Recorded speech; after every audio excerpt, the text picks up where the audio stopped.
आणि palm oil अजिबात नाही। बारामतीसह राहुरी विधानसभेच्या पोटनिवडणुकीसाठी आज मतदान। बारामतीतून सुनेत्रा पवार तर राहुरीतून अक्षय कर्डिले मैदानात।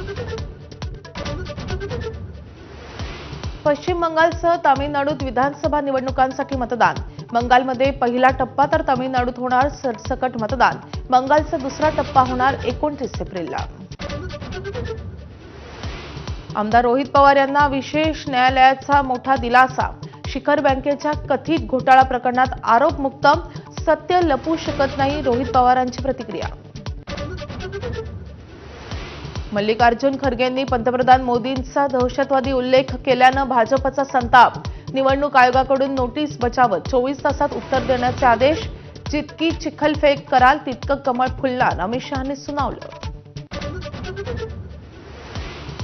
राज्यातील सरकारी कर्मचाऱ्यांच्या संपाचा तिसरा दिवस। बैठक निष्फळ झाल्यानं आज पुन्हा चर्चा।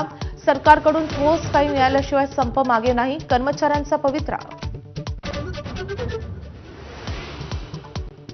पुणे साताऱ्यात गारपिटीसह अवकाळीचा मारा। पुढचे 4 दिवस पावसाचे, हवामान खात्याचा अंदाज। तर वाढत्या उन्हामुळे नाशिकसह ठाण्यात पाणी टंचाईचे संकट।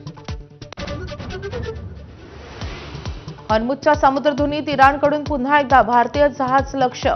3 भारतीय जहाजांवर गोळीबार, तर इराणनं चर्चेकडे पाठ फिरवल्यानं ट्रम्प बेजार।